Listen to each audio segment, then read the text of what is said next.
कर्णेभिः शृणुयाम देवाः भद्रं पश्येमाक्षभिर्यजत्राः स्थिरैरङ्गैः स्तुष्टुवागुंसस्तनूभिः व्यशेम देवहितं यदायुः स्वस्ति न इन्द्रो वृद्धश्रवाः स्वस्ति नः पूषा विश्ववेदाः स्वस्ति नस्तार्क्ष्यो अरिष्टनेमिः स्वस्ति नो बृहस्पतिर्दधातु ॐ शान्तिः शान्तिः शान्तिः। श्रीविष्णुविश्वादिमूलमायालोल ದೇವ ಸರ್ವೇಶ ಪರಬೊಮ್ಮನೆಂದು ಜನಂ ಆವುದನು ಕಾಣದೊಡಮಳ್ತಿಯಿಂ ನಂಬಿಹುದು ಆ ವಿಚಿತ್ರಕ್ಕೆ ನಮಿಸು ಮಂಕುತಿಮ್ಮ. ಸನ್ಮಾನ್ಯ ಡಿ.ವಿ.ಜಿಯವರು ತಮ್ಮ ಮಂಕುತಿಮ್ಮನ ಕಗ್ಗದಲ್ಲಿ ವೇದಾಂತದ ಉನ್ನತೋನ್ನತ ವಿಚಾರವನ್ನ ಎಷ್ಟು ಸುಲಭ ಶೈಲಿಯಲ್ಲಿ ವರ್ಣಿಸಿದ್ದಾರೆ. ಈ ಭಾಗದಲ್ಲಿ ನೋಡುವ. ಒಗಟೆಯೇನೀ ಸೃಷ್ಟಿ ಬಾಳಿನರ್ಥವದೇನೋ ಬಗೆದು ಬಿಡಿಸುವರಾರು ಸೋಜಿಗವನಿದನು ಜಗವನಿರವಿಸಿದ ಕೈ ಒಂದಾದೊಡೇಕಿಂತು ಬಗೆ ಬಗೆಯ ಜೀವಗತಿ ಮಂಕುತಿಮ್ಮ ಮಂಕುತಿಮ್ಮ ಮಂಕುತಿಮ್ಮ. ಎಲ್ಲ ಋಷಿಗಳು, ಎಲ್ಲ ವಿಚಾರವಂತರು, ಚಿಂತನಶೀಲರು ಪ್ರಪಂಚದ ಸೃಷ್ಟಿಯ ಬಗ್ಗೆ, ಪರಮೇಶ್ವರನ ಬಗ್ಗೆ, ಜೀವದ ಉದಯದ ಬಗ್ಗೆ ಸಾಕಷ್ಟು ವಿಚಾರ ಮಾಡಿದ್ದಾರೆ. ಈ ಪ್ರಪಂಚದ ಉತ್ಪತ್ತಿ ಎಂದು ಯಾತಕ್ಕೆ, ಜೀವರಾಶಿಗಳ ಉತ್ಪತ್ತಿ ಎಂದು ಯಾವ ಉದ್ದೇಶಕ್ಕಾಗಿ, ಪರಮಾತ್ಮ ಅನ್ನುವಂಥವನು ಇದಾನೆಯೇ ಇರುವುದಾದ್ರೆ ದೇವರೆಂಬುದೇನು ಕಗ್ಗತ್ತಲೆಯ ಗವಿಯೇ ನಾವರಿಯಲಾರದರ ಎಲ್ಲದರೊಟ್ಟು ಹೆಸರೇ ಕಾವನೊರುವನಿರಲ್ಕೆ ಜಗದ ಕಥೆಯೇಕಿಂತು ಸಾವು ಹುಟ್ಟುಗಳೇನೋ ಮಂಕುತಿಮ್ಮ. ಮನುಷ್ಯನಿಗೆ ವಿಚಾರ ಮಾಡುವುದಕ್ಕೆ ಇರುವಂತ ಅಂತಃಕರಣ ಬುದ್ಧಿ. ಬುದ್ಧಿ ಕಾರ್ಯದಿಂದ ಕಾರಣವನ್ನ ಅನುಮಾನಿಸುತ್ತೆ. ಒಂದು ಮಡಿಕೆ ಅನ್ನುವಂಥದ್ದನ್ನು ನೋಡುವುದಾದ್ರೆ ಈ ಮಡಿಕೆ ಅನ್ನುವಂಥದ್ದು ಎಲ್ಲಿಂದ ಬಂತು, ಇದನ್ನು ಮಾಡಿದವನು ಯಾರು? ಒಂದು ಬಟ್ಟೆಯನ್ನು ನೋಡುವುದಾದ್ರೆ ಈ ಬಟ್ಟೆ ಅನ್ನುವಂಥದ್ದನ್ನು ಹೊಲಿದವನು ಯಾರು? ಕಾರ್ಯದಿಂದ ಕಾರಣವನ್ನು ಅನುಮಾನಿಸುವಂತಹ ಶಕ್ತಿ ಬುದ್ಧಿ. ಅದೇ ರೀತಿಯಲ್ಲಿ ಕಣ್ಣಿಗೆ ಕಾಣ್ತಾ ಇರುವಂತಹ ಒಂದು ಜಗತ್ತು, ಕಣ್ಣಿಗೆ ಕಾಣ್ತಾ ಇರುವ ನಾವೆಲ್ಲ ಜೀವರಾಶಿಗಳು ಇಷ್ಟೆಲ್ಲ ಇರುವುದಾದ್ರಿಂದ ನಾವೆಲ್ಲಿಂದ ಬಂದೆವು? ಪ್ರಪಂಚದ ಸೃಷ್ಟಿ, ಜೀವರಾಶಿಗಳ ಉತ್ಪತ್ತಿ, ಆ ನಮಗಿಬ್ಬರಿಗೂ ಕಾರಣವಾಗಿರುವ ಪರಮೇಶ್ವರ, ಆ ಪರಮೇಶ್ವರನ ಈ ಪ್ರಪಂಚದ ಉದ್ದೇಶದ ಸೃಷ್ಟಿಯ ರಹಸ್ಯ ಎಲ್ಲವನ್ನು ಕೂಡ ಬುದ್ಧಿ ವಿಚಾರ ಮಾಡುತ್ತೆ. ಆ ಬುದ್ಧಿಯ ಕಾರ್ಯ ಕಾರಣದ ವಿಶೇಷವಾದ ವಿಚಾರದ ಒಂದು ಅಲುಗಿಗೆ ಪರಮಾತ್ಮನ ರಹಸ್ಯ, ಜೀವದ ಉದಯದ ರಹಸ್ಯ ಪಕ್ಕ ಅರ್ಥ ಆಗಲ್ಲ. ಆದರೆ ಜೀವಿಗಳಾಗಿರುವ ನಾವು, ಮಾನವನಾಗಿರುವ ನಾವು ಹುಟ್ಟುತ್ತೇವೆ, ಬೆಳೀತೇವೆ, ಕೆಲವು ದಿವಸಗಳ ತನಕ ಈ ಪ್ರಪಂಚದಲ್ಲಿ ಇರ್ತೇವೆ. ಆಮೇಲೆ ನಾವು ಬೇಡ ಅಂತಂದ್ರೂ ಕೂಡ ಒಂದು ದಿವಸ ಸಾಯಲೇಬೇಕು. ನದಿಯ ತೆರೆಯವಲುರುಳಿ ಹೊರಳುತ್ತಿರುವುದು ಜೀವ, ಮೊದಲಿಲ್ಲ ಮುಗಿವಿಲ್ಲ ನಿಲುವಿಲ್ಲ ಬದಕೆ, ಬದುಕೇನು ಸಾವೇನು ಸೊದೆಯೇನು ವಿಷವೇನು ಉದಕ ಬುದ್ಬುದವೆಲ್ಲ ಮಂಕುತಿಮ್ಮ ಮಂಕುತಿಮ್ಮ. ಜೀವನಕ್ಕೆ ಬಂದಿದ್ದೇವೆ, ಪ್ರತಿ ನಿಮಿಷವೂ ಬೆಳೀತಾ ಇದ್ದೇವೆ. ನದಿಯ ತೆರೆಯವಲು ಉರುಳಿ ಹೊರಳುತ್ತಿರುವುದು ಜೀವ. ಹೋಗ್ತಾ ಇದ್ದೇವೆ ಜೀವನದ ಯಾತ್ರೆಯಲ್ಲಿ. ಬಾಲ್ಯ, ಕೌಮಾರ್ಯ, ಯೌವನ, ವೃದ್ಧಾಪ್ಯ, ಒಂದು ದಿವಸ ಸಾವು. ಆ ಸಾವನ್ನುವಂಥದ್ದೇ ನಮ್ಮ ಜೀವನದ ಕೊನೆಯೋ? ಮತ್ತೆ ಹುಟ್ಟುವಂಥದ್ದಿದೆ. ಜಾತಸ್ಯ ಮರಣಂ ಧ್ರುವಂ ಮೃತಸ್ಯ ಜನ್ಮಂ ಧ್ರುವಂ.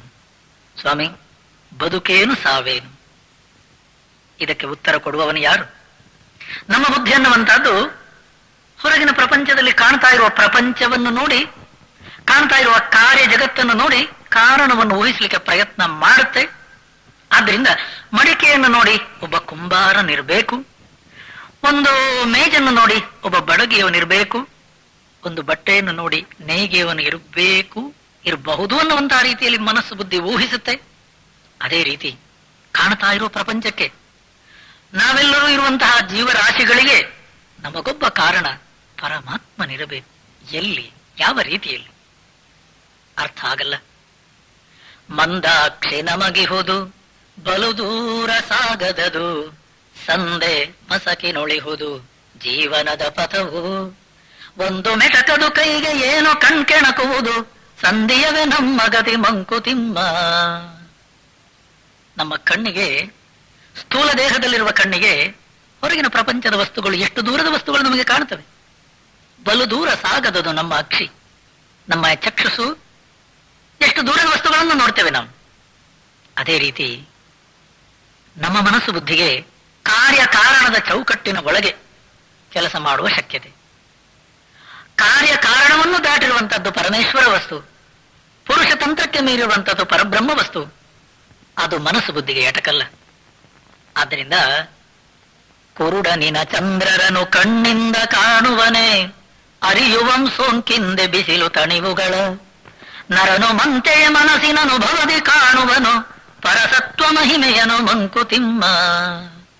ಪರಮಾತ್ಮ ತತ್ವವನ್ನು ಅರ್ಥ ಮಾಡಿಕೊಳ್ಬೇಕಾದ್ರೆ ನನ್ನ ಜೀವನದ ಆಧಾರ, ನನ್ನ ಜೀವನದ ಮೂಲ, ಅದನ್ನ ಸರಿಯಾದ ರೀತಿಯಲ್ಲಿ ತಿಳ್ಕೊಳ್ಬೇಕಾದ್ರೆ ಮನಸ್ಸು ಬುದ್ಧಿಗೆ ಎಟಕಲ್ಲ.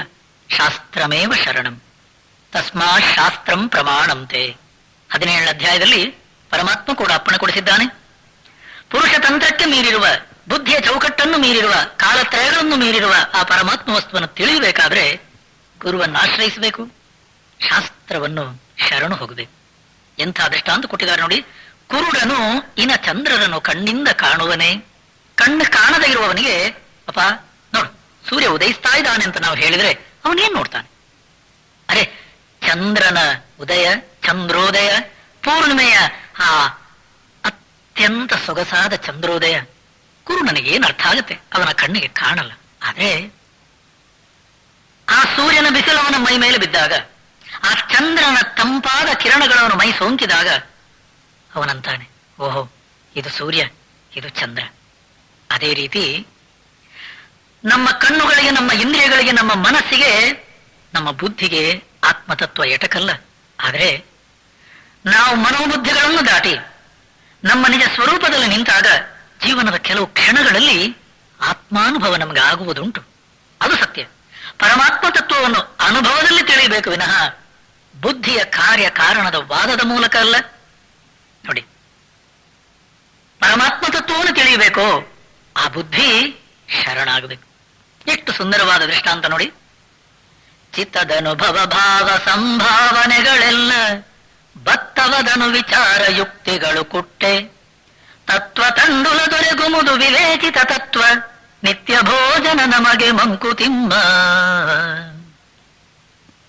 ಅಕ್ಕಿ ಅನ್ನುವಂಥದ್ದು ನಮಗೆ ಸಿಗಬೇಕಾದ್ರೆ ಕಷ್ಟಪಟ್ಟು ಭತ್ತ ಬಿತ್ತಿ ಚೆನ್ನಾಗಿ ನೀರು ಕೊಟ್ಟು ಅದು 3-4 ತಿಂಗಳು ಬೆಳೆಯುವ ತನಕ ಸರಿಯಾದ ರೀತಿಯಲ್ಲಿ ನೋಡಿ, ಆಮೇಲೆ ಸರಿಯಾದ ಭತ್ತ ಅನ್ನುವಂಥದ್ದು ಅದು ಬೆಳೆದು ನಿಂತಾಗ ಆ ಭತ್ತವನ್ನು ಚಂದದಲ್ಲಿ ಕೊಯ್ದು ಅಂಗಳಕ್ಕೆ ತಂದು ಒಣಗಿಸಿ, ಆ ಭತ್ತವನ್ನು ಆಮೇಲೆ ನಾವು ಕುಟ್ಟಿ ಅದರ ಹೊಟ್ಟು, ತೌಡು ಇವೆಲ್ಲವನ್ನು ತೆಗೆದಾಗ ತಂಡುಲ ಅಕ್ಕಿ ಪ್ರಾಪ್ತಿ. ಆ ಅಕ್ಕಿ ಅನ್ನುವಂಥದ್ದು ನಮಗೆ ಸಿಗಬೇಕಾದ್ರೆ ಭತ್ತದಿಂದ ಅದರ ಹೊಟ್ಟು, ಅದರ ತೌಡು ಬೇರೆ ಮಾಡಿದ ಹಾಗೆ ಇವತ್ತಿಗೆ ನಮಗೆ ಕಣ್ಣಿಗೆ ಕಾಣ್ತಾ ಇರುವ ಪ್ರಪಂಚ, ನನ್ನ ಶರೀರ ಮನಸ್ಸು ಬುದ್ಧಿ ಎನ್ನುವ ಜೀವಭಾವಕ್ಕೆ ಉಪಾಧಿಯಾಗಿರುವಂತಹ ಈ ಕೋಶಗಳು, ಇವುಗಳನ್ನೆಲ್ಲವನ್ನು ನಾನು ಬೇರೆ ಮಾಡಿ ಆ ತತ್ವಾನುಭವವನ್ನು ಪಡೆಯುವೆ. ನೋಡಿ, ಹೇಳುವಂತಹ ರೀತಿ ನೋಡಿ. ಅದಿಲ್ಲದೆ ನಾನು ಸುಮ್ಮನೆ ಅಯ್ಯೋ ಪ್ರಪಂಚಕ್ಕೆ ಬಂದಿದ್ದೇನೆ, ಒಂದು ದಿವಸ ಸಾಯ್ಲಿಕ್ಕುಂಟು, ನನ್ನ ಹೆಂಡತಿ, ನನ್ನ ಮಕ್ಕಳು, ಯಾಕೆ ನಾವು ಬಂದಿದ್ದೇವೆ ನಮ್ಗೆ ಗೊತ್ತಿಲ್ಲ. ತಮ್ಮ, ಬಾಳ ಹೊಳೆಬುದದೇಕೆ, ಗೋಳ ಕರೆಬುದದೇಕೆ, ಬಾಳಿದಲ್ಲದೆ ತಪ್ಪದೇನ ಮಾಡಿದೊಡಂ, ಕೇಳಿಯದು ಬೊಮ್ಮನಾಡಿಪನು ನೀನದರೊಳಗೆ ಪಾಲುಗೊಳ್ಳಲಳ ಬೇಡ ಮಂಕುತಿಮ್ಮ. ಬಾಳ ಹಳೆವುದೇಕೆ ಗೋಳ ಕರೆವುದೇಕೆ. ಅಳಬಾರದು. ಅಳು, ದುಃಖ, ಕೊರಗು, ಶೋಕ ನಮ್ಮ ಮನಸ್ಸಿನ ದೌರ್ಬಲ್ಯ. ಇಂಗ್ಲಿಷ್ನಲ್ಲೂ ಹೇಳ್ತವೆ ನಾಲೆಜ್ ಇಸ್ ಪವರ್. ಪರಮಾತ್ಮ ಗೀತೆ 4ನೇ ಅಧ್ಯಾಯದಲ್ಲಿ ಹೇಳಿದ್ದುಂಟು, ನಹಿ ಜ್ಞಾನೇನ ಸದೃಶಂ ಪವಿತ್ರಂ ಇಹ ವಿದ್ಯತೆ, ಜ್ಞಾನ ಪ್ಲವೇನೈವ ವೃಜಿನಂ ಸಂತರಿಷ್ಯಸಿ, ಜ್ಞಾನಾಗ್ನಿ ಸರ್ವಕರ್ಮಾಣಿ ಭಸ್ಮಸಾತ್ ಕುರುತೆ ತಥಾ. ಹೇ ಅರ್ಜುನ, ಜ್ಞಾನದ ನಾಳೆಯನ್ನು ಹತ್ತಿ ಕೂತ್ಕೋ, ಅದು ಭವಸಾಗರವನ್ನು ದಾಟಿಸ್ತದೆ. ನಿನ್ನ ಎಲ್ಲಾ ರೀತಿಯ ಶಂಕಗಳಿಗೆ, ಎಲ್ಲಾ ಸಂಶಯಗಳಿಗೆ ನಾನು ಬಂದದ್ದೆಲ್ಲಿಂದ, ನಾನು ಹೋಗುವುದೆಲ್ಲಿಗೆ? ಸ್ವಾಮೀಜಿ, ಹೆಂಡತಿ ಸಾಯುವುದು ಯಾತಕ್ಕೆ? ಮಕ್ಕಳು ಯಾತಕ್ಕೆ ಸಾಯುವುದು? ಈ ಜೀವ, ಹುಟ್ಟು, ಸಾವು, ಇದಕ್ಕೇನರ್ಥ ಸ್ವಾಮಿ? ಅಮ್ಮ, ಇದಕ್ಕೆಲ್ಲ ಅರ್ಥ ಆವಾಗ ಅರ್ಥ ಆಗುತ್ತೆ ನೋಡು. ಮೋಕ್ಷದಾಶೆಯೊಳುಂ ಅತಿ ಆತುರತೆ ಒಳಿತಲ್ಲ, ಶಿಕ್ಷೆ ಬಹುಕಾಲ ನಡೆಯದೆ ಮೋಕ್ಷವಿಲ್ಲ. ಲಕ್ಷ ತಪ್ಪದೆ ಚರಿಸು ಸಾಮಾನ್ಯ ಧರ್ಮಗಳ, ಮೋಕ್ಷ ಸ್ವತಃ ಸಿದ್ಧ ಮಂಕುತಿಮ್ಮ. ಮಂಕುತಿಮ್ಮ. ಜೀವನದಲ್ಲಿ ನಾವು ಬೆಳೀತಾ ಇರಬೇಕಾದ್ರೆ ಸಾಧಾರಣ ಒಂದು 18, 20, 25 ವಯಸ್ಸಾಗುವಷ್ಟು ಹೊತ್ತಿಗೆ ಬುದ್ಧಿ ಸಾಕಷ್ಟು ಬೆಳೆದು ನಿಂತಿರುವಾಗ ಇಂತಹ ಪ್ರಶ್ನೆಗಳು ನಮಗೆ ಬರ್ತವೆ. ನಾನು ಬಂದದ್ದೆಲ್ಲಿಂದ? ಈ ಪ್ರಪಂಚ ಯಾಕಾಗಿ ಸೃಷ್ಟಿಯಾಯಿತು? ಈ ನಾನಾ ರೀತಿಯ ನಲಿವು ನೋವುಗಳ ಮಧ್ಯೆ ನಮ್ಮ ಜೀವನಕ್ಕೆ ಏನರ್ಥ? ಪರಮ ಪುರುಷಾರ್ಥ ಎಲ್ಲಿ? ಯಾವುದದು? ಅದನ್ನು ಗಳಿಸುವ ಬಗೆ ಎಂತು? ಜೀವನದಲ್ಲಿ ಶಾಂತಿ ಎಲ್ರಿಗೂ ಬೇಕು, ಸತ್ಯ. ಜೀವನದಲ್ಲಿ ಸುಖವನ್ನು ಅರಸುವವರು ನಾವೆಲ್ಲರೂ, ಸತ್ಯ. ಆದ್ರೆ ಯಾವುದನ್ನು ಸುಖ, ಶಾಂತಿ, ಆನಂದ ಅನ್ನುವಂತ ರೀತಿಯಲ್ಲಿ ನಾವೆಲ್ಲರೂ ಹೇಳ್ತಾ ಇದ್ದೇವೋ ಅದನ್ನೇ ಶಾಸ್ತ್ರ ಹೇಳುತ್ತೆ ಮುಕ್ತಿ, ಮೋಕ್ಷ, ನಿರ್ವಾಣ. ಮೋಕ್ಷ ಎಲ್ರಿಗೂ ಬೇಕು, ಶಾಂತಿ ಎಲ್ರಿಗೂ ಬೇಕು. ಎಲ್ರಿಗೂ ಬೇಕು ಮಾತ್ರ ಅಲ್ಲ, ಆದಷ್ಟು ಬೇಕೇ ಬೇಕು, ಕೂಡಲೇ ಸಿಗಬೇಕು. ಆದ್ರೆ DVG ಅವರು ಹೇಳುವ ರೀತಿ ನೋಡಿ ತಮ್ಮ, ಮೋಕ್ಷದ ಆಶಯಗಳು ಅತಿ ಆತುರತೆ ಒಳಿತಲ್ಲ. ಶಾಂತಿ ಬೇಕು ಸತ್ಯ, ಆನಂದ ಬೇಕು ಸತ್ಯ. ಮೋಕ್ಷ ಗಳಿಸುವಂತದ್ದೇ ನಮ್ಮ ಪುರುಷಾರ್ಥ, ಜೀವನದ ಪರಮ ಲಕ್ಷ್ಯ, ಹೌದು. ಆದ್ರೆ ಇಲ್ಲಿ ನೋಡು, ಶಿಕ್ಷೆ ಬಹುಕಾಲ ನಡೆಯದೆ ಮೋಕ್ಷವಿಲ್ಲ. ಶಿಕ್ಷಣ, ಮನಸ್ಸು ಬುದ್ಧಿಗೆ ಸರಿಯಾದ ವಿಚಾರ ಶಿಕ್ಷಣವನ್ನು ಕೊಡು, ಮೋಕ್ಷ ಸ್ವತಃ ಸಿದ್ಧ. ಅಂತಃಕರಣ ಅನ್ನುವಂತಹ ಮನಸ್ಸು ಬುದ್ಧಿ ಅನ್ನುವಂಥದ್ದೇನಿದೆ, ಅದು ತನ್ನ ನಿಜ ಸ್ವರೂಪದಲ್ಲಿರುವಂತಹ ಆತ್ಮನನ್ನು ತಿಳಿಯಬೇಕಾದ್ರೆ ಅದು ಶಿಕ್ಷಣವನ್ನು ಪಡೆಯಬೇಕು, ಜ್ಞಾನವನ್ನು ಗಳಿಸಬೇಕು. ನೋಡಿ, ಯಾವ ಒಂದು ಜ್ಞಾನವನ್ನು ಉಪನಿಷತ್ತುಗಳು ಪ್ರತಿಪಾದಿಸಿವೆಯೋ, ಯಾವ ಜ್ಞಾನವನ್ನು ನಾನು ಪಡೆಯುವುದರಿಂದ ಹೊರಗಿನ ಪ್ರಪಂಚದಲ್ಲಿ ಆನಂದದಿಂದ, ಸಂತೋಷದಿಂದ, ಸುಖ, ಶಾಂತಿಯಿಂದ ಬದುಕಲಿಕ್ಕೆ ಸಾಧ್ಯ ಇದೆಯೋ, ಆ ಜ್ಞಾನ ಗಂಗೆ ಈ ಕಗ್ಗದಲ್ಲಿ ಎಷ್ಟು ಸುಂದರವಾಗಿ ಹರಿದು ಬರುತ್ತೆ ನೋಡಿ. ನಮ್ಮ ಅಂತಃಕರಣದಲ್ಲಿ ಬರುವಂತಹ ಪ್ರಶ್ನೆಗಳನ್ನ ಆದಿಯಲ್ಲಿ ಕೇಳ್ತಾರೆ. ಪ್ರತಿಯೊಬ್ಬ ಮನುಷ್ಯನೂ ಕೇಳುವ ಹಾಗೆ, ಸ್ವಾಮೀಜಿ, ಈ ಜಗತ್ತು ಆದಿ ಆದದ್ದು ಯಾವಾಗ? ನಾವೆಲ್ಲರೂ ಕೂಡ ಮೊದಲು ಈ ಪ್ರಪಂಚಕ್ಕೆ ಬಂದದ್ದು ಯಾವಾಗ? ಅಲ್ಲ, ಯಾವ ಉದ್ದೇಶಕ್ಕಾಗಿ ನಮ್ಮನ್ನೆಲ್ಲರನ್ನು ಪರಮೇಶ್ವರನ ಸೃಷ್ಟಿ ಮಾಡಿದ್ದು? ಯಾವ ಉದ್ದೇಶಕ್ಕಾಗಿ? ನಮಗೆ ಕಷ್ಟ, ಸುಖ, ನಾನಾ ರೀತಿಯ ತಾಪತ್ರಯಗಳನ್ನೆಲ್ಲ ಕೊಡ್ತಾನಲ್ಲ, ಯಾತಕ್ಕಾಗಿ?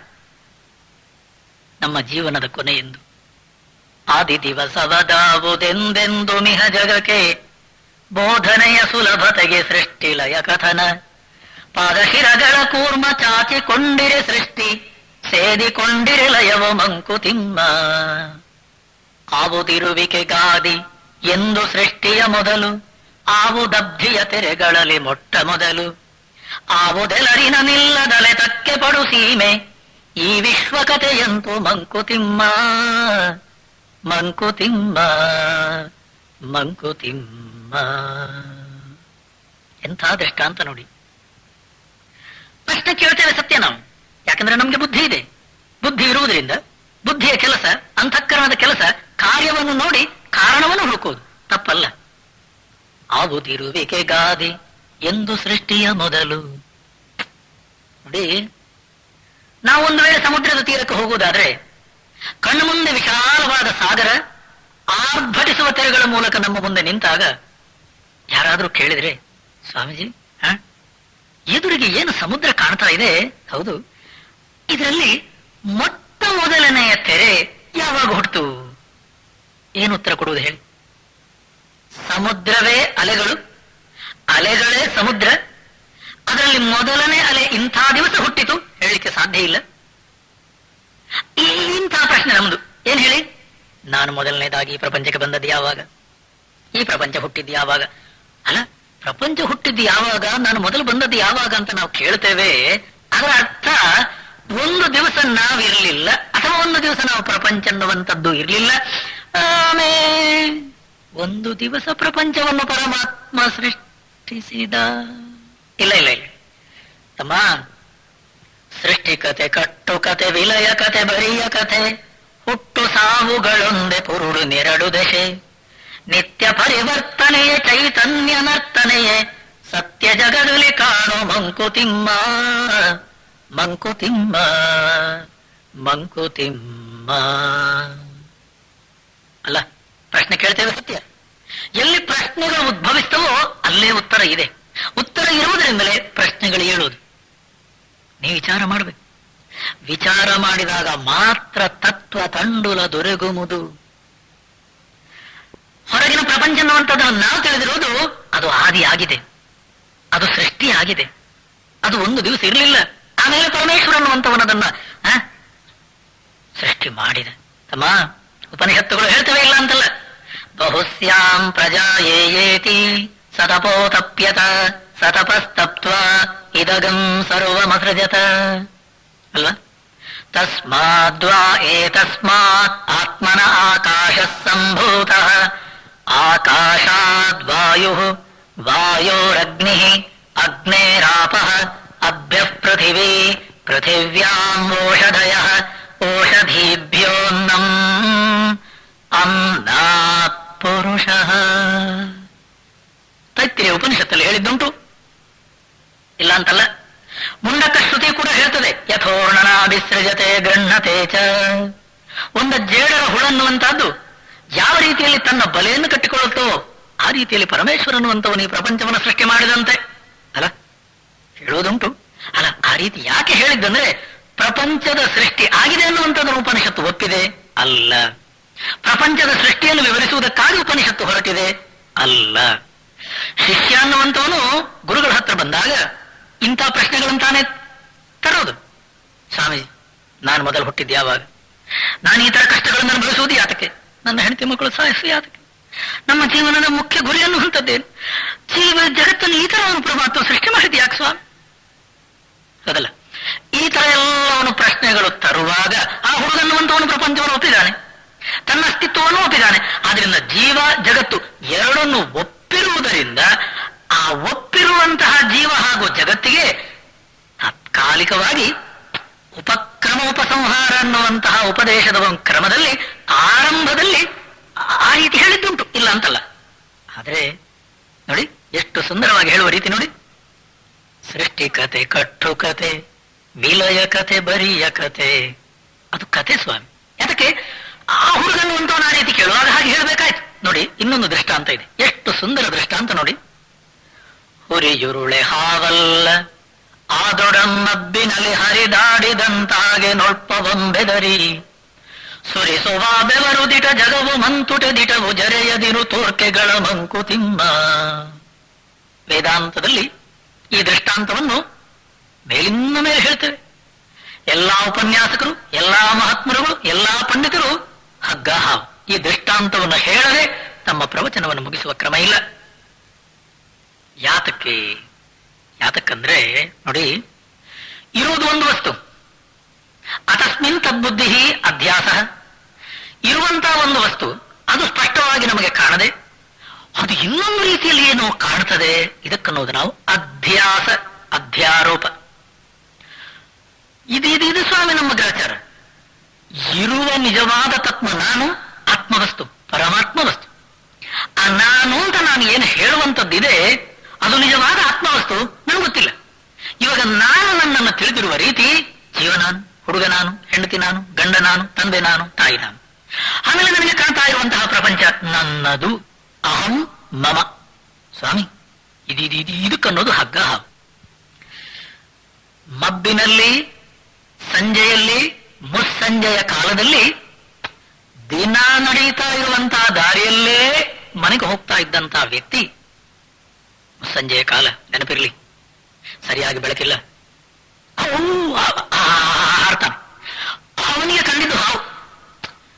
ಅಯ್ಯೋ, ಸುರಿಸುವ ಬೆವರುದಿಟ, ಕಿರಿಚ್ತಾನೆ, ಹಾರ್ತಾನೆ. ಕಾಲು ನಿಜವಾಗ್ಲೂ ಹಾವು ಕಚ್ಚಿದನು ಅಂತ ರೀತಿಯಲ್ಲಿ ಒಂದು ಕಾಲನ್ನು ಕೈಯಲ್ಲಿ ಇಟ್ಕೊಂಡು ಒಂದೇ ಕಾಲಲ್ಲಿ ಕಪ್ಪೆ ತರ ಹಾರ್ಕೊಂಡು ಹೋಗ್ತಾನೆ ಮನೆಗೆ.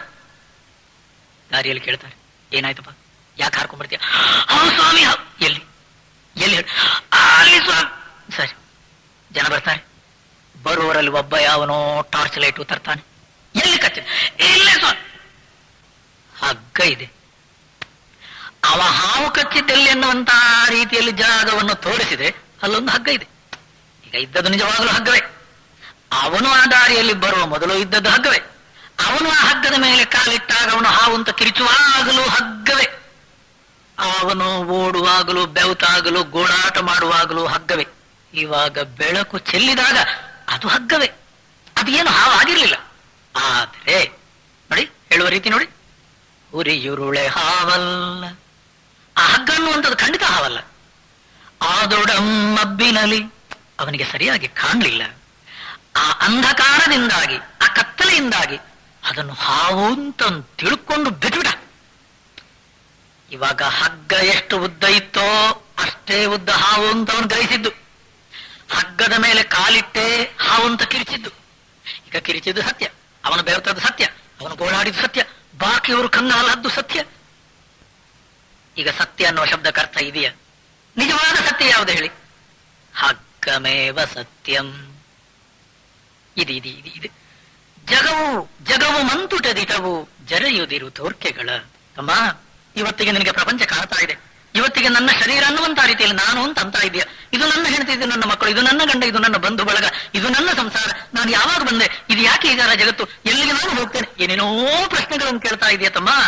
ನೋಡು, ಹಗ್ಗದಲ್ಲಿ ಹಾವು ಕಂಡ ಹಾಗೆ. ಅದರ ಅರ್ಥ ಏನ್ ಹೇಳಿ? ಅಲ್ಲಿರುವಂತದ್ದು ನಿಜವಾದ ವಸ್ತು ಹಗ್ಗ, ಅಧಿಷ್ಠಾನ ವಸ್ತು ಹಗ್ಗ, ಅಧ್ಯಸ್ಥ ವಸ್ತು ಹಾವು. ಇರುವುದು ಒಂದೇ. ಇರುವ ಒಂದು ವಸ್ತು ಇನ್ನೊಂದು ರೀತಿಯಲ್ಲಿ ಕಾಣುವುದಕ್ಕೆ ನಾವಂತೇವೆ ಸಂಸಾರ.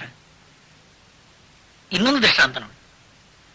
ಮರ ತನ್ನ ಹೆತ್ತ ಬೀಜವನಿಲ್ಲವೆನಿಸಿ ವಿಸ್ತರಿಸು ಬಂದದಿ ಸೃಷ್ಟಿ ತನ್ನ ಮೂಲವನು. ಮರೆಮಾಚಿ ತಾನ ಮೆರೆಯುತ್ತಿಹುದು ಕಣ್ಗಳಿಗೆ ನೊರೆ ಸೃಷ್ಟಿ ಪಾಲ್ ಬ್ರಹ್ಮ ಮಂಕುತಿಮ್ಮ. ಎರಡು ದೃಷ್ಟಾಂತ ಇದೆ. ಒಂದು ಬೀಜ ಮರ, ಇನ್ನೊಂದು ಹಾಲು ನೊರೆ. ನೋಡಿ, ಅದ್ವೈತ ಬಹಳ ಕಷ್ಟ. ಅದ್ವೈತ ಅನ್ನುವಂತಹದ್ದು ಅನುಭವ ಗಮ್ಯ. ಆ ಉನ್ನತ ಮಟ್ಟಕ್ಕೆ ಡಿ.ವಿ.ಜಿ ಅವರು ಹೋದದ್ರಿಂದ ಈ ತರದ ಕಗ್ಗಗಳು ಬರ್ಲಿಕ್ಕೆ ಸಾಧ್ಯ. ಸ್ವಾಮಿ, ವಿಚಾರ ಮಾಡಿ. ಎಷ್ಟೋ ಜನ ನಾವು ಕೇಳೋದುಂಟು, ಸ್ವಾಮೀಜಿ ಮರ ಮೊದಲು ಬೀಜ ಮೊದಲು ಅಂತ, ಹೌದಲ್ಲ? ಕೋಳಿ ಮೊದಲು ಮೊಟ್ಟೆ ಮೊದಲು ಅಂತ. ಅಯ್ಯ, ಅಷ್ಟ ಅರ್ಥ ಆಗಲ್ವೇ ನಾವು? ಏನ್ ಅಲ್ಲಪ್ಪ, ಬೀಜ ಮೊದಲಪ್ಪ, ಆಮೇಲೆ ಮರ ಬರು. ಅದಕ್ಕನ್ನೋದು ಏನ್ ಹೇಳಿ? ತಾಲೆ ಏನ್ ಹೇಳಿ? ಬೀಜ ಇಲ್ಲದ ಮರ ಇಲ್ಲಿಂದ. ಆದ್ರಿಂದ ಬೀಜ ಮೊದಲು, ಮರ ಆಮೇಲೆ. ಆ ಬೀಜ ಎಲ್ಲಿಂದ ಬಂದಿದ್ದು? ಅಯ್ಯೋ ಸ್ವಾಮಿ, ಅಷ್ಟು ಗೊತ್ತಾಗಲ್ವ? ಮರದಿಂದಲ್ವಾ? ಹಾಗಾದ್ರೆ ಮೊದಲು ಯಾವುದು? ಇದು ದೊಡ್ಡ ಕಷ್ಟ ಆಯ್ತಲ್ಲ ಸ್ವಾಮಿ. ಈಗ ಬೀಜ ಇಲ್ಲದ್ರೆ ಮರ ಇಲ್ಲ, ಮರ ಇಲ್ಲದ್ರೆ ಬೀಜ ಇಲ್ಲ. ಮೊದಲು ಯಾವುದು ಸ್ವಾಮಿ? ನೋಡಿ, ಎಷ್ಟು ಸುಂದರ ದೃಷ್ಟಾಂತವನ್ನು ಕೊಟ್ಟಿದ್ದಾರೆ. ಅಲ್ಲಿ ಮರ ಬೇರೆ, ಬೀಜ ಬೇರೆ ಅಲ್ಲ. ಇದ್ದ ಒಂದೇ ವಸ್ತುವನ್ನು ಎರಡು ಅಂತ ಮಾಡಿ ಆಮೇಲೆ ಇದು ಮೊದಲು ಅದು ಮೊದಲು ಅಂತಂದ್ರೆ ಪ್ರಶ್ನೆನೇ ತಪ್ಪಿರುವಾಗ ಉತ್ತರ ಸಿಗಲ್ಲ. ಆಲೋಚನೆ ಮಾಡು. ಮರ ಮತ್ತು ಬೀಜ ಎರಡು ಬೇರೆ ಬೇರೆ ವಸ್ತು ಅಲ್ಲ. ಅವ್ಯಕ್ತವಾದ ಮರವೇ ಬೀಜ, ವ್ಯಕ್ತವಾದ ಬೀಜವೇ ಮರ. ಆಲೋಚನೆ ಮಾಡಿ. ಕಣ್ಣಿಗೆ ಕಾಣದೇ ಇದ್ದ ಮರವೇ ಬೀಜ, ಕಣ್ಣಿಗೆ ಕಾಣುವ ರೀತಿಯಲ್ಲಿ ಆ ಬೀಜ ಹೊರಗೆ ಬಂದದ್ದೇ ಮರ. ನೋಡಿ, ಯಾವ ಬೀಜವನ್ನು ನೀವು ಮಣ್ಣಿಗೆ ಹಾಕಿದ್ದೀರೋ ಆ ಬೀಜ ಅನ್ನುವಂಥದ್ದೇ ಇವತ್ತಿಗೆ ಕಣ್ಣಿಗೆ ಮುಂದೆ, ನಮ್ಮ ಕಣ್ಣು ಮುಂದೆ ಬೃಹದಾಕಾರವಾಗಿ, ದೈತ್ಯಾಕಾರವಾಗಿ ಮರವಾಗಿ ನಿಂತಿದೆ ಅಲ್ವಾ? ಆ ಬೀಜವೇ ಮರವಾದ್ದಲ್ವಾ? ಹೌದು. ಬೀಜ ಮೊದಲು, ಮರ ಮೊದಲು, ಎಲ್ಲಿಂದ ಬಂತ ಹೇಳಿ? ಇರುವ ಒಂದು ವಸ್ತುವನ್ನು ಎರಡು ಮಾಡಿದ್ದೇವೆ. ಆದ್ರಿಂದ ನಮ್ಮ ಪ್ರಶ್ನೆ ಮೊದಲು ಯಾವುದು? ನೋಡಿ, ಅದೇ ರೀತಿ ನೊರೆ ಸೃಷ್ಟಿ ಪಾಲ್ ಬ್ರಹ್ಮ. ಎಂತ ದೃಷ್ಟಾಂತ ನೋಡಿ. ಎರಡು ಲೋಟಗಳಲ್ಲಿ ನೀವು ಒಂದು ವೇಳೆ ಹಾಲನ್ನು ಕೆಳಗೆ ಮೇಲೆ ಮಾಡುವುದಾದ್ರೆ ಉಡುಪಿ ಹೋಟೆಲ್ ಮಾಡೋದು ನೀವು ನೋಡ್ಬೋದು. ಅವರು ಚಹಾ ಕಾಫಿ ಮಾಡುವಾಗ ಅವರು ಕೆಳಗೆ ಮೇಲೆ ಕೂಡ ಮಾಡುವುದಿಲ್ಲ, ಅವರು ಅಡ್ಡ ಅಡ್ಡ ಹಿಡಿತಾರೆ. ನ್ಯೂಟನ್ ಇದ್ದು ಗ್ರಾವಿಟೇಷನ್ ಥಿಯರಿ ಕೂಡ ಉಲ್ಟಾ ಪಲ್ಟಿ ಆಗುತ್ತಿಲ್ಲ. ಅದು ಹೇಗೆ ಅವರು ಅಡ್ಡ ಅಡ್ಡಿ ಮಾಡುವಾಗಲೂ ಆ ಚಹಾ ಕಾಫಿ ಕೆಳಗೆ ಬೀಳುವುದಿಲ್ಲ? ಬಹಳ ದೊಡ್ಡ ಪವಾಡ ಸ್ವಾಮಿ, ನೀವು ನೋಡಿರ್ಬೋದು. ಅದ ಒಂದು ಸತ್ಯ. ಅವರು ಟೀ ಕೊಡುವಾಗ ಆ ಗ್ಲಾಸ್ ಅಲ್ಲಿ ಫುಲ್ ಗ್ಲಾಸ್ ಇದ್ದ ಕಾಣುತ್ತೆ, ಅರ್ಧ ಗ್ಲಾಸ್ ಮಾತ್ರ, ಅರ್ಧ ಗ್ಲಾಸ್ ಬರೇ ನೋರೆ. ಹಾಲೋ ಕಾಫಿಯೋ, ಆ ಮೇಲಿರುವಂತ ನೊರೆ ಸೃಷ್ಟಿ, ತಳದಲ್ಲಿರುವ ಹಾಲೋ ಕಾಫಿಯೋ ಬ್ರಹ್ಮ. ಎರಡು ಉಂಟಾ ಹೇಳಿ? ಒಂದು ಕಾರ್ಯ, ಇನ್ನೊಂದು ಕಾರಣ. ಅಯ್ಯೋ, ಕಾರ್ಯ ಕಾರಣ ಅನ್ನುವ ಶಬ್ದವು ತಪ್ಪೇ. ಪ್ರಪಂಚ ಅನ್ನುವಂಥದ್ದು ಕಾರ್ಯ, ಪರಮಾತ್ಮ ಅನ್ನುವಂತ ಕಾರಣ ಅಂತಂದ್ರೂ ಸಿಕ್ಕಾಕೊಳ್ತೇವೆ. ಯಾತಕ್ಕಂದ್ರೆ ಒಂದೇ ವಸ್ತು. ಬೀಜ ಅನ್ನುವಂಥದ್ದು ಕಾರಣ, ಮರ ಅನ್ನುವಂಥದ್ದು ಕಾರ್ಯ ಅಂದ್ರೂ ಸಿಕ್ಕಾಕೊಳ್ತೇವೆ. ಯಾಕೆ? ಒಂದೇ ವಸ್ತು. ಯಾತಕ್ಕೆ? ಉರಿಯುರುಳೆ ಹಾವಲ್ಲ ಆದೊಡಮ್ಮಬ್ಬಿನಲ್ಲಿ ಹರಿದಾಡಿದಂತಾಗೆ ನೋಳ್ಪ ಬಂಬೆದರಿ. ಹಗ್ಗ ಹಾವು ಎರಡಿಲ್ಲ ಸ್ವಾಮಿ. ಹಗ್ಗ ಅನ್ನುವಂಥದ್ದು ಕಾರಣ, ಹಾವು ಅನ್ನುವಂಥದ್ದು ಕಾರ್ಯ, ಕಾರ್ಯ ಕಾರಣವಾದ ಇಲ್ಲಿ ಸಲ್ಲದು. ಓಹೋ, ಹಾಗಾದ್ರೆ ಸ್ವಾಮೀಜಿ ಪರಮಾತ್ಮ ಅನ್ನುವಂಥವನು ಕಾರಣ, ಪ್ರಪಂಚ ಅನ್ನುವಂಥದ್ದು ಅವನಿಂದ ಬಂತು, ಇದನ್ನು ಶ್ರುತಿ ಒಪ್ಪಲ್ಲ ಸ್ವಾಮಿ. ಇಲ್ಲ, ಸದೇವ ಸೌಮ್ಯ ಇದಮಗ್ರೆ ಆಸೀತ್ ಏಕಮೇವಾದ್ವಿತೀಯಂ ಬ್ರಹ್ಮ. ಪರಮಾತ್ಮ ವಸ್ತು, ಪರಬ್ರಹ್ಮ ವಸ್ತು, ಏಕಮೇವಾದ್ವಿತೀಯಂ, ಅದು ಒಂದೇ ಇತ್ತು. ಇವಾಗಲೂ ಅದು ಒಂದೇ ಇರೋದು ಸ್ವಾಮಿ. ಹಗ್ಗ ಒಂದೇ ಇತ್ತು, ಅದು ಹಾವಿನ ಹಾಗೆ ಕಂಡಿದ್ದು, ಅದು ಹಾವಿನ ಹಾಗೆ ಬದಲಾವಣೆಗೊಳ್ಳಿಲ್ಲ, ಅಲ್ಲಿ ಪರಿಣಾಮ ಇಲ್ಲ. ಆಗ ನಮ್ಮ ಕಣ್ಣಿಗೆ ಕಂಡಿತಲ್ಲ ಸ್ವಾಮಿ. ದೃಷ್ಟಿ ದೋಷ, ನಾವೇನು ಮಾಡೋದು ಹೇಳಿ? ಆದ್ರೆ ಇಷ್ಟೆಲ್ಲ ಹೇಳಿದ್ರು ನಮ್ಮ ಮನಸ್ಸು ಬುದ್ಧಿಗೆ ಅರ್ಥ ಆಗುತ್ತೋ? ಆಗಲ್ಲ. ಯಾಕೆ ಹೇಳಿ? ಯಾಕಂದ್ರೆ ನಾನಿದ್ದೇನೆ, ನನ್ನ ಹೆಂಡತಿ ಮಕ್ಕಳಿದ್ದಾರೆ, ಮಗು ಹುಟ್ಟುತ್ತದೆ, ಬೆಳೀತದೆ, ಸಾಯ್ತದೆ.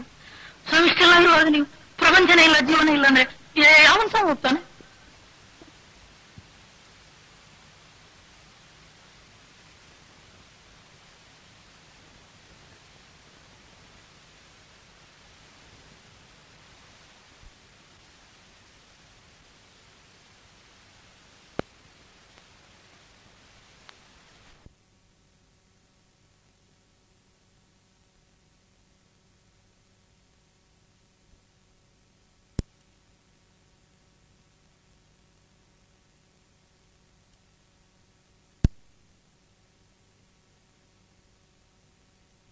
ಇದ್ದದ್ದನ್ನಿದ್ದಾಗೆ ಹೇಳುವಾಗ ಶ್ರುತಿ, ಅದು ನಮ್ಮ ಮನಸ್ಸು ಬುದ್ಧಿಗೆ ಒಂದು ವೇಳೆ ಅರ್ಥ ಆಗದಿದ್ದರೆ ಇನ್ನೇನು ಹೇಳೋದು ಹೇಳಿ?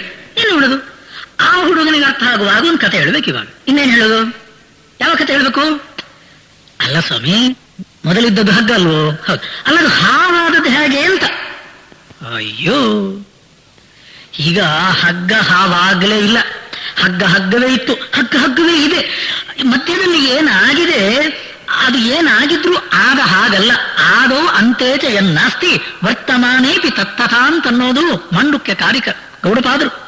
ನಮ್ಮ ತಲೆಗೂ ಹಾಗಲ್ಲ. ಆ ಪರಬ್ರಹ್ಮ ವಸ್ತು ಬದಲಾವಣೆ ಆಗಲಿಲ್ಲ. ಅದು ಶುದ್ಧ ಚೈತನ್ಯ, ನಿತ್ಯ ಶುದ್ಧ ಬುದ್ಧ ಮುಕ್ತ ಸ್ವರೂಪ.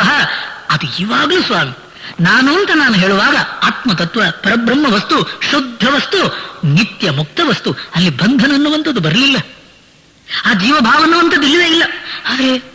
ಆದ್ರೆ ಅರ್ಥ ಆಗಬೇಕಲ್ಲ. ನಮಗೆ ಜೀವಭಾವವೇ ಬರಲಿಲ್ಲ ಅಂತ ಹೇಳಿದ್ರೆ ನಾವು ಒಪ್ಪೂರಲ್ಲ. ಜೀವ ಹೇಗಾಯ್ತು ಉತ್ತರ ಕೊಡಬೇಕು. ಆ ಜೀವ ಆದದ್ದನ್ನು ಮತ್ತೆ ಅದು ಪರಮಾತ್ಮನ ಜೊತೆಯಲ್ಲಿ ಒಂದಾಗುವುದಕ್ಕೆ ದಾರಿ ತೋರಿಸಬೇಕು,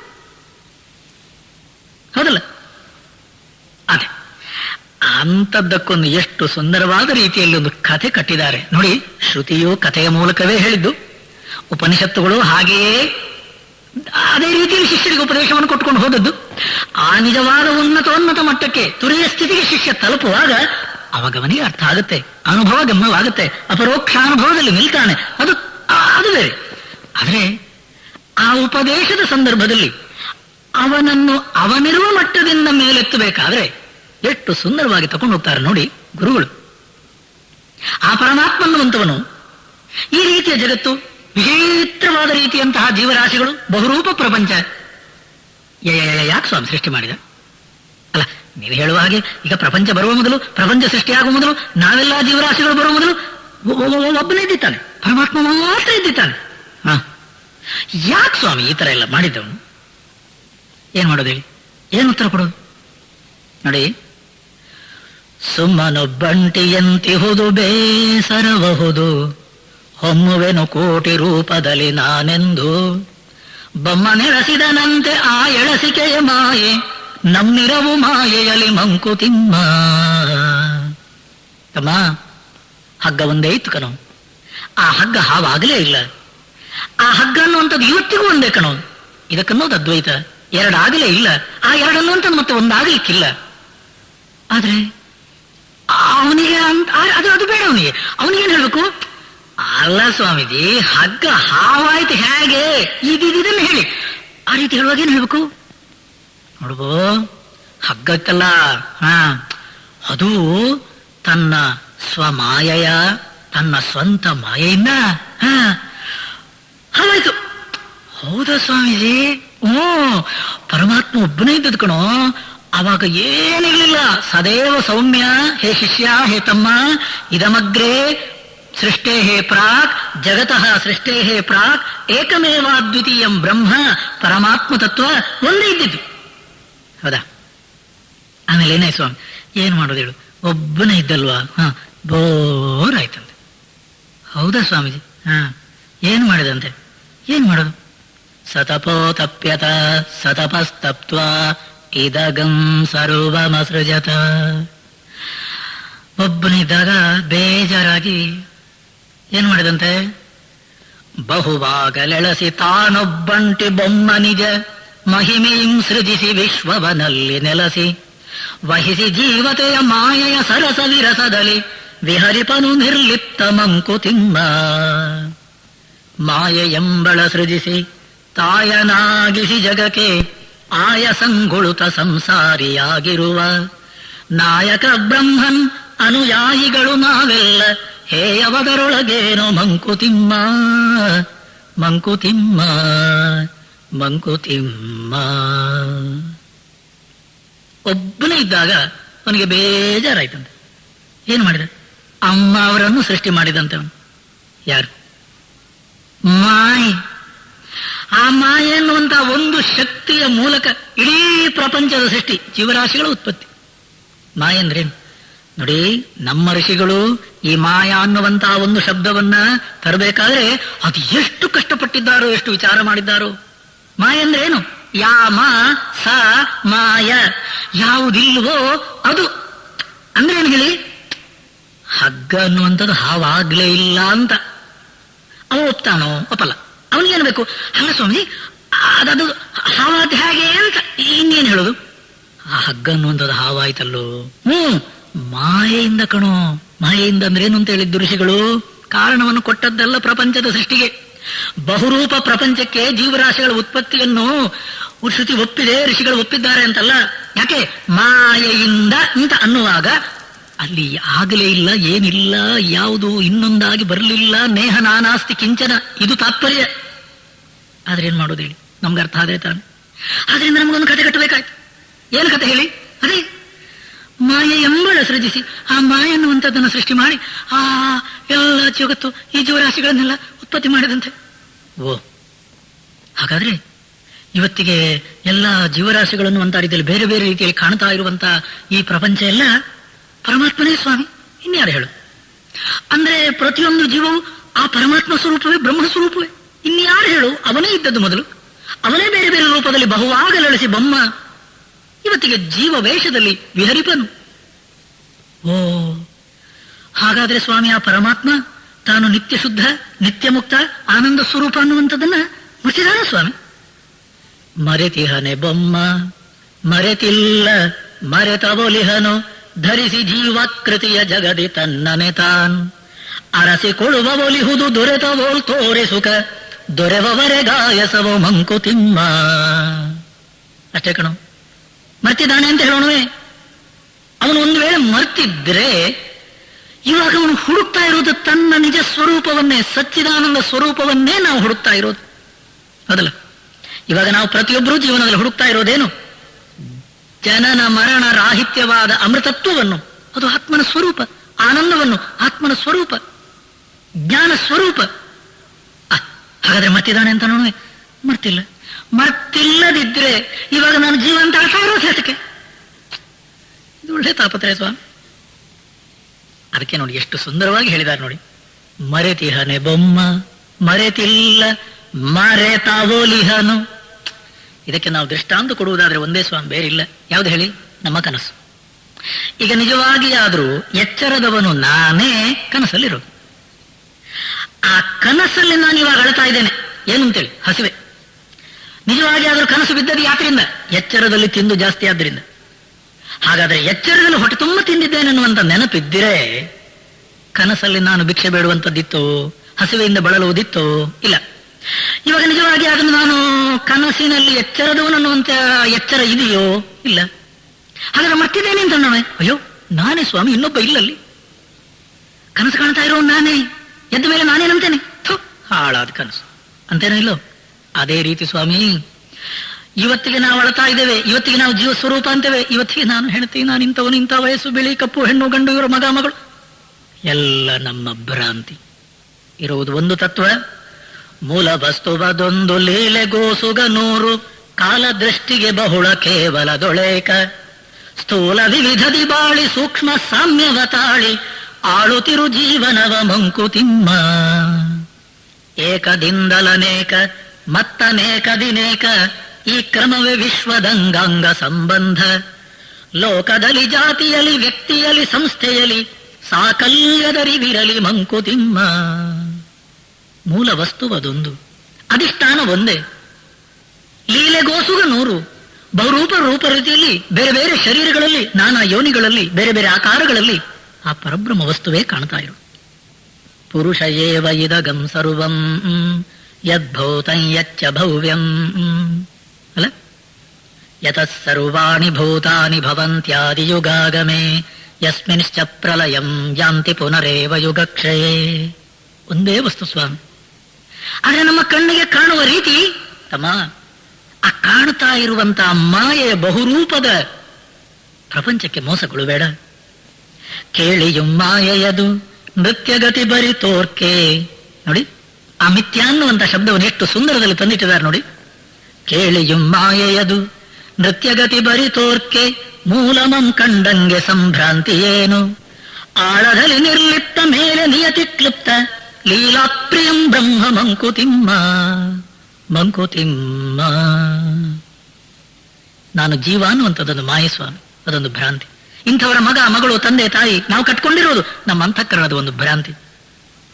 ಯಾವನೋ ಒಬ್ಬ ಕಂಬವನ್ನು ತಾನಾಗಿ ಅಪ್ಪ ಹಿಡ್ಕೊಂಡು ಅಯ್ಯೋ ನನ್ನನ್ನು ಬಿಡಿಸಿಬಿಡ್ರಪ್ಪ, ನನ್ನನ್ನು ಬಿಡಿಸಿಬಿಡಿ, ನನ್ನನ್ನು ಬಿಡಿಸಿಬಿಡಿ ಅಳ್ತಾ ಇದ್ದಂತೆ. ಬಂದವರೆಲ್ಲ ಅಂದ್ರಂತೆ, ಮೂರ್ಖ, ಗೊಟ್ಟು ಹಿಡ್ಕೊಂಡಿದ್ ನೀನೆ ಕಂಬನ, ಬಿಟ್ಟು ಬಿಡು ಕಂಬನ. ಬಿಟ್ಟುಬಿಟ್ಟಂತೆ. ಥ್ಯಾಂಕ್ಸ್. ಏನು ಥ್ಯಾಂಕ್ಸ್? ಗೊಟ್ಟು ಹಿಡಿದವನೇ, ಇವಾಗ ಬಿಟ್ಟದ್ದು ಅವನೇ. ಇವತ್ತಿಗೆ ನಮ್ಮ ಮೂರ್ಖತನಲ್ಲೇ ಇದೆ ಸ್ವಾಮಿ. ಏನ್ ಹೇಳಿ? ಈ ಶರೀರ, ಈ ಇಂದ್ರಿಯಗಳು, ಈ ಪ್ರಾಣ, ಈ ಮನಸ್ಸು, ಈ ಬುದ್ಧಿ, ಈ ಪಂಚಕೋಶಗಳಲ್ಲಿ ನಾನನ್ನುವಂತಹ ರೀತಿಯಲ್ಲಿ ಕುಣಿತಾ ಇದ್ದೇವೆ. ಅದನ್ನು ಬಿಟ್ಟು ಬಿಡುವುದು ಅನ್ನೋದು ಶಾಸ್ತ್ರ. ಆ ಭ್ರಾಂತಿಯ ಕೋಶಗಳಲ್ಲಿ ನಾನು ಅನ್ನುವಂತಹ ಉಪಾಧಿಯಲ್ಲಿ ವಿಚಿತ್ರವಾದ ಅದು ತಪ್ಪು. ಅದನ್ನು ಬಿಡುವಂತ ಅನ್ನೋದು ಬಿಡ್ಲಿಕ್ಕೆ ತಯಾರಿಲ್ಲ ನಾವು. ಒಂದು ಮಗು ಮನೆಯಲ್ಲಿ ಪ್ರತಿ ದಿವಸ ಸ್ನಾನ ಮಾಡುವಾಗ ನೋಡ್ತಾ ಇತ್ತಂತೆ. ಬಾತ್ರೂಮಿಗೆ ಒಳಗೆ ಹೋದ ಕೂಡಲೇ ಅಮ್ಮ ಬಾಗಿಲು ಹಾಕೋತಾರೆ, ಅಪ್ಪ ಬಾತ್ರೂಮ್ ಒಳಗೆ ಹೋದ ಕೂಡಲೇ ಅಪ್ಪ ಬಾತ್ರೂಮ್ಗೆ ಬಾಗಿಲು ಹಾಕೋತಾರೆ. ಮಗುವಿಗೆ 2 ವರ್ಷ, ಅಷ್ಟು ವಿವೇಚನೆ ಇಲ್ಲ, ಅಷ್ಟು ಬುದ್ಧಿ ಇಲ್ಲ. ಒಂದು ದಿವಸ ಏನ್ ಮಾಡ್ತು, ತಾಯಿ ಮಗುವಿಗೆ ಎಣ್ಣೆ ಹಾಕಿದ್ದಾರೆ, ಎಣ್ಣೆ ಹಾಕಿ ಇನ್ನೇನು ಸ್ನಾನ ಮಾಡಬೇಕು. ಸ್ವಲ್ಪ ಹೊತ್ತು ಬಿಟ್ಬಿಟ್ಟಿದ್ದಾರೆ ತಾಯಿ. ಮಗು ಸ್ವಲ್ಪ ಓಡಾಡ್ತಿರ್ಲಿ. ಈ ಮಗು ಬಾತ್ರೂಮ್ ಒಳಗೆ ಹೋಗ್ಬಿಡ್ತು. ಅದೇ ಹೇಳಿದಲ್ಲ, ದಿನಾ ನೋಡ್ತಾ ಇತ್ತು ನೋಡಿ. ಬಾಕಿಯವರೆಲ್ಲ ಒಳಗೆ ಹೋದ್ರೆ ಬಾಗಿಲು ಹಾಕೊಂಡ್ಬಿಡ್ತಾರೆ, ನಾನು ಬಾಗಿಲು ಹಾಕೊಂಡ್ಬಿಡ್ತೇನೆ ಅಂತೇಳಿ ಬಾಗಿಲು ಹಾಕೊಂಡ್ಬಿಡ್ತು, ಬೋಟ್ ಹಾಕೊಂಡ್ಬಿಡ್ತು. ಅದಕ್ಕೆ ತಾನೇನು ಮಾಡಿದ್ದೇನೆ ಅಂತ ಗೊತ್ತಿಲ್ಲ. ಸ್ವಲ್ಪ ಹೊತ್ತಾಗುವಾಗ ಸ್ವಲ್ಪ ಹೊತ್ತು ನೀರಲ್ಲಿ ಆಟ ಆಡ್ತು. ಅಷ್ಟೊತ್ತಿಗೆ ನೆನಪಾಯ್ತು, ಬಾಗಿಲು ತೆರೆಯೋಣ. ಈಗ ನೋಡಿ ಬೋಲ್ಟ್ ಹಾಕೊಂಡದ್ದು ಅದೇ, ತಾನೇ ಹಾಕೊಂಡದ್ದು ನೆನಪಿಲ್ಲ. ಸಣ್ಣ ಮಗು ನೋಡಿ ಬಾಗಿಲು ತೆರೀತಾ ಇದೆ, ಬಾಗಿಲು ಬರ್ತಾ ಇಲ್ಲ. ಬಾಗಿಲು ಹೇಳಿದ್ರು ಬರ್ತಾ ಇಲ್ಲ, ಬಾಗಿಲು ಹೇಳಿದ್ರು ಬರ್ತಾ ಇಲ್ಲ, ಏನ್ ಮಾಡಿದ್ರು ಬರ್ತಾ ಇಲ್ಲ. ಕಿರ್ಚ್ಕೊಂತು ಅಮ್ಮ ಅಮ್ಮ ಅಂತ ಕಿರ್ಚ್ಕೊಂಡು ನೆಲದಲ್ಲಿ ಹೊರಳ್ತಾ ಕಿರ್ಚಿದ್ದು ಗೋಳಾಟ. ಬಾಗಿಲು ತೆಗಿ ಮಮ್ಮಿ. ಅಮ್ಮ ನೋಡ್ತಾರೆ, ಹೊರಗಿಂದ ಏನು ಮಾಡಿದ್ರು ಬಾಗಿಲು ತಳ್ಳಿದ್ರೆ ಬಾಗಿಲು ಒಳಗೆ ಹೋಗ್ತಾ ಇಲ್ಲ. ಅಮ್ಮನಿಗೆ ಗೊತ್ತಾಯ್ತು, ಈ ಮಗು ಬೋಟ್ ಹಾಕೊಂಡ್ಬಿಟ್ಟಿದೆ. ಅಯ್ಯೋ, ಏನ್ ಮಾಡಿದ್ರು ಬಾಗಿಲು ತಳ್ಳಿದ್ರೆ ಹೋಗ್ತಾ ಇಲ್ಲ. ಅದು ಇವರು ಹೊರಗಿಂದ ಕಿರಿಸ್ತಾ ಇದ್ದಾರೆ. ಮಗು ನೀನ್ ಹಾಕೊಂಡಿದ್ದು ಬಾಗಿಲು, ನೀನ್ ಹಾಕೊಂಡಿದ್ದು ನೀನಾಗಿ ಚಿಲ್ಕ ಹಾಕೊಂಡಿದ್ಯಾ, ನೀನ್ ಚಿಲ್ಕ ತೆಗಿ, ನೀನು ಹೊರಗೆ ಬಾ. ಆ ಮಗುವಿಗೆ ಸ್ವಾಮಿ ಅದಕ್ಕೆ ಏನಾಗಿದೆ ಅಂತ ಗೊತ್ತಿಲ್ಲ, ಅದು ಹೊರಳಾಡ್ತಾ ಇದೆ. ಮಮ್ಮಿ ಬಾಗಿಲು ತೆಗಿ. ತಾಯಿ ಗಂಡನಿಗೆ ಫೋನ್ ಮಾಡಿ ಅವ್ರ ಆಫೀಸಿಂದ ಓಡಿ ಬಂದು ಅಕ್ಕಪಕ್ಕದ ಮನೆಯವರೆಲ್ಲ ಸೇರಿ ಆ ಬಾಗಿಲು ಒಡೆದು ಹೊರಗೆ ಮಗುವನ್ನು ತೆಗೆಯೋ ತನಕ ಸುಸ್ತಾದ್ರೂ ಸಹ. ಇವಾಗ ನಿಜವಾದ್ರೂ ಹೇಳಿ, ಆ ಮಗು ಒಳಗೆ ಸಿಕ್ಕಾಕೊಂಡದ್ದು ಯಾರಿಂದ ಹೇಳಿ? ತಾನೇ ಬೋಲ್ಟ್ ಹಾಕೊಂಡು. ಆ ಬೋಲ್ಟ್ ಹಾಕೊಂಡದನ್ನು ತೆಗಿಬೇಕು ಅನ್ನುವಂತ ರೀತಿ ಜ್ಞಾನದಕ್ಕಿಲ್ಲ ಸ್ವಾಮಿ. ಇವಾಗ ನಾವು ಮಾಡ್ಕೊಂಡದ್ದು ಇದನ್ನೇ. ಈ ಶರೀರದಲ್ಲಿ ನಾನು, ಇಂದ್ರಿಯಗಳಲ್ಲಿ ನಾನು, ಮನಸ್ಸಲ್ಲಿ ನಾನು, ಬುದ್ಧಿಯಲ್ಲಿ ನಾನು ಅನ್ನುವಂತಹ ಜೀವ ಉಪಾಧಿಯನ್ನು ಬೆಳೆಸ್ಕೊಂಡವರು ನಾನೇ, ಪ್ರತಿಯೊಬ್ಬರು. ಅದನ್ನು ಬಿಟ್ಟು ಬಿಡುವಂತ ಅನ್ನೋದು ಶಾಸ್ತ್ರ, ಬಿಡ್ಲಿಕ್ಕೆ ನಾವು ತಯಾರಿಲ್ಲ. ಯಾವ ಪರಮಾತ್ಮ ಏನು ಮಾಡಬೇಕು, ಯಾವ ಗುರುಗಳು ಏನು ಮಾಡಬೇಕು? ಶ್ರುತಿ ಹೇಳ್ತಾ ಇರೋದು ಇದನ್ನೇ. ಅಮ್ಮ, ನಾನೇನುತ್ತೆ ಕಿರಿ ಕೊಡದ ನೀರ್ ಗಾನಗೈವುದು ಹೆಮ್ಮೆಯಿಂ ಕಡಲ ಮರೆತು ನೋನದಿಂದೆಲ್ಲವನೊದ್ದಿಯೊಳಗದ ನಿರಿಸೆ ಮೌನವದು ಮಣ್ಕರಗಿ ಮಂಕುತಿಮ್ಮ. ಸಮುದ್ರದ ಮೇಲಿರುವಂತಹ ಒಂದು ಮಡಿಕೆ, ಆ ಸಮುದ್ರದ ಮೇಲಿರುವ ಮಡಿಕೆಯಲ್ಲಿರುವಂತಹ ನೀರು ಸಮುದ್ರದ್ದೇ. ಆ ಮಡಿಕೆ ಅನ್ನುವಂತ ಒಂದು ಉಪಾಧಿ ಅದಕ್ಕೊಂದು ಬಂದದ್ರಿಂದ ಆ ಮಡಿಕೆ ನೀರಂತ ಅಂದ್ರೆ ನಾನೇ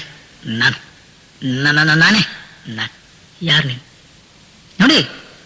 ಯತಃ ಸರ್ವಾಣಿ ಭೂತಾನಿ ಭವಂತ್ಯಾದಿ ಯುಗಾಗಮೇ ಯಥೋ ವಾ ಇಮಾನಿ ಭೂತಾನಿ ಜಾಯಂತೆ ಯೇನ ಜಾತಾನಿ ಜೀವಂತಿ ಯತ್ ಪ್ರಯಂತ್ಯಧಿ ಸಂವಿಶಂತಿ.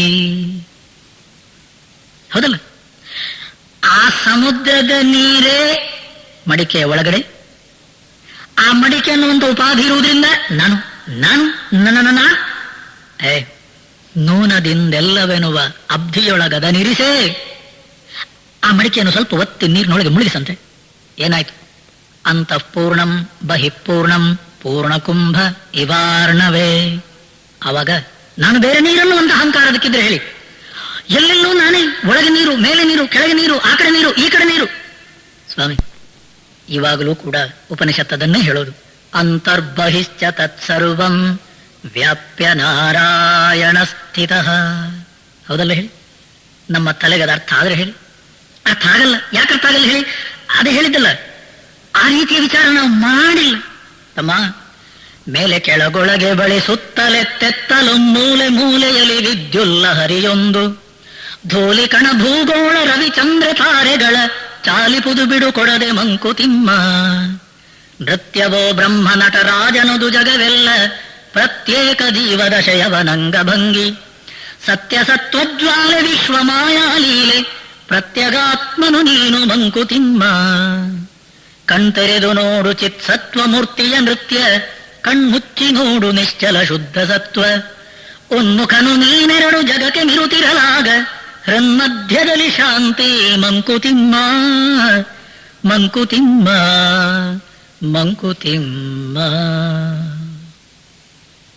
ಒಂದೇ ಪರಬ್ರಹ್ಮ ವಸ್ತು ಸ್ವಾಮಿ. ಯಾವ ಪರಮಾತ್ಮ ತತ್ವ ಅನ್ನುವಂಥದ್ದು ಎಲ್ಲರ ಹೃದಯವನ್ನು ವ್ಯಾಪಿಸಿದೆಯೋ ಸರ್ವಸ್ಯ ಚಾಹಂ ಹೃದಯ ಸನ್ನಿವಿಷ್ಟ ಕ್ಷೇತ್ರಜ್ಞಂ ಚಾಪಿ ಮಾಂ ವಿದ್ಯೆ ಸರ್ವ ಕ್ಷೇತ್ರೇಷು ಭಾರತ.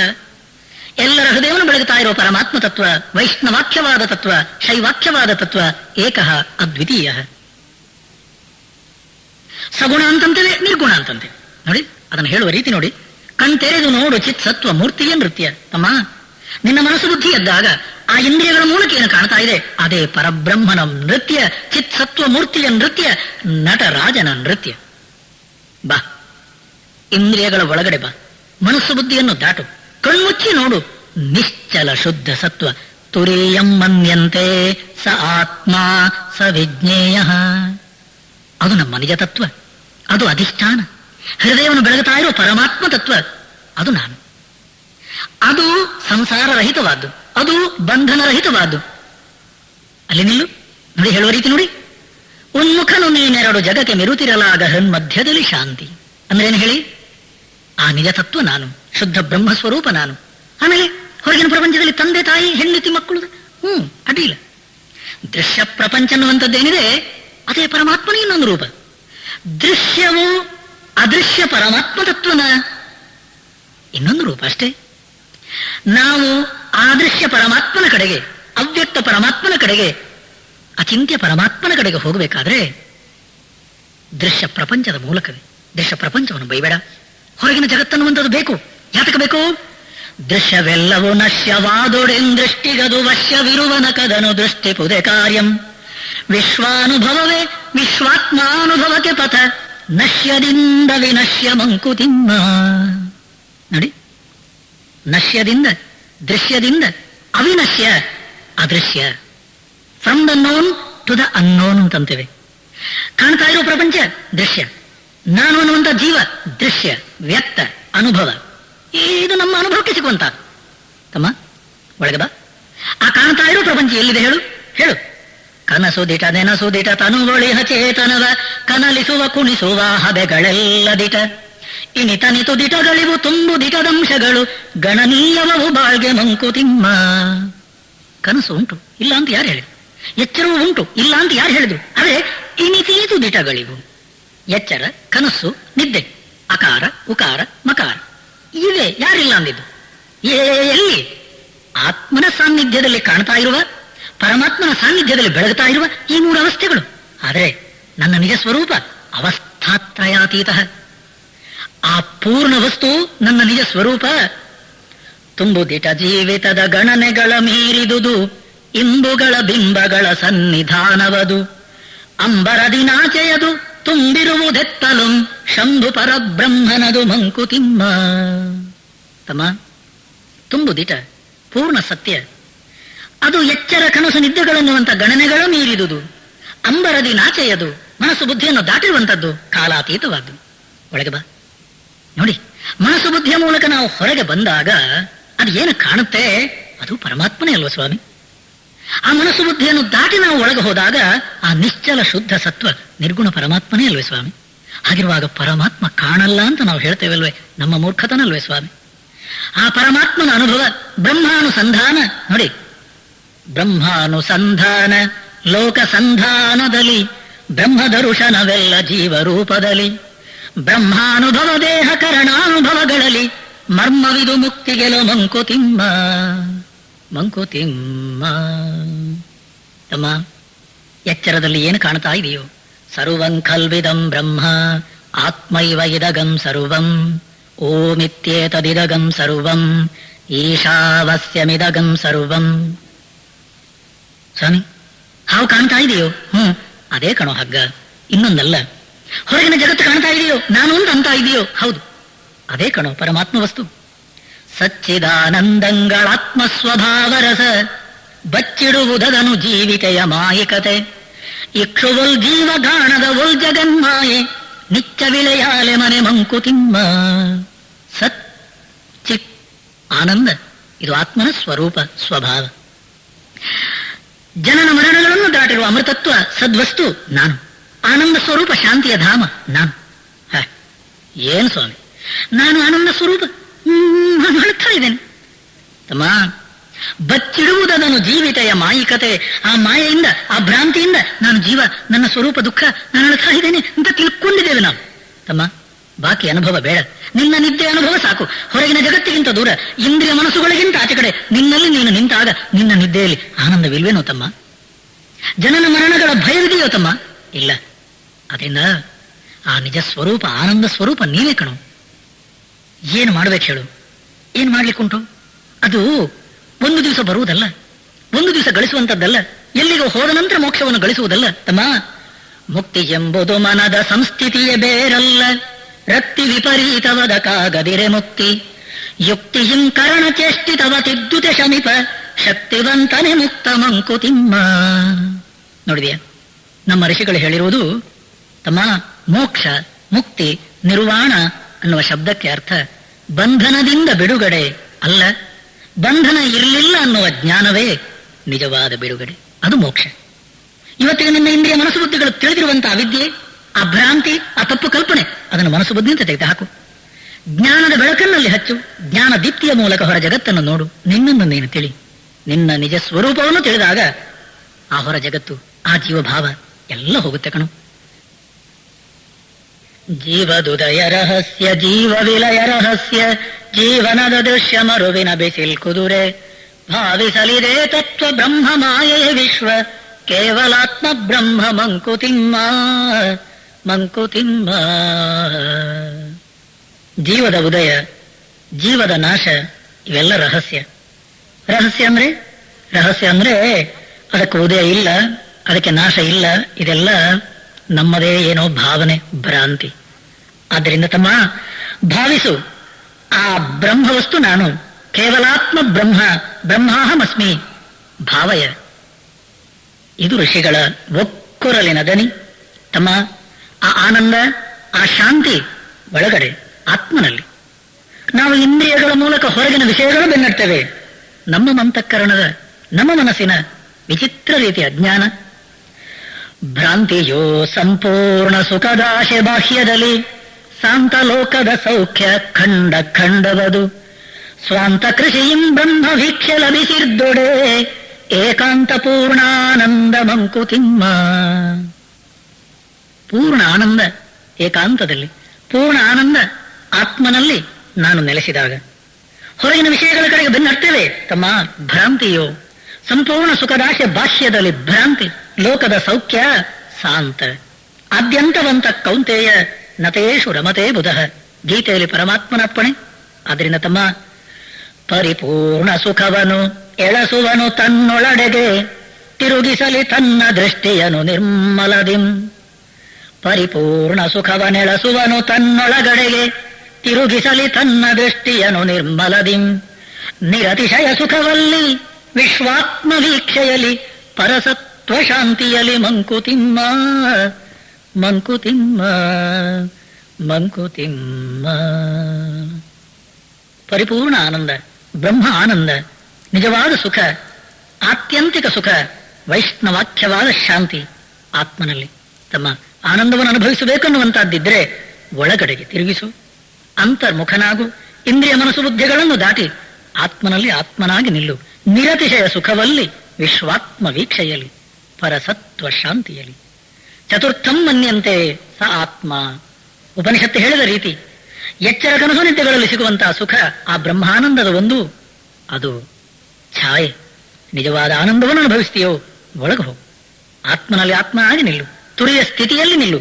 ಪರಿಪೂರ್ಣ ಸ್ಥಿತಿ, ಆತ್ಯಂತಿಕ ಸುಖ ನಿನ್ನಲ್ಲಿ ನೀನಾಗಿ ಅನುಭವಿಸು. ಇದು ಋಷಿಗಳ ವಾಣಿ, ಆರ್ಷವಾಣಿ.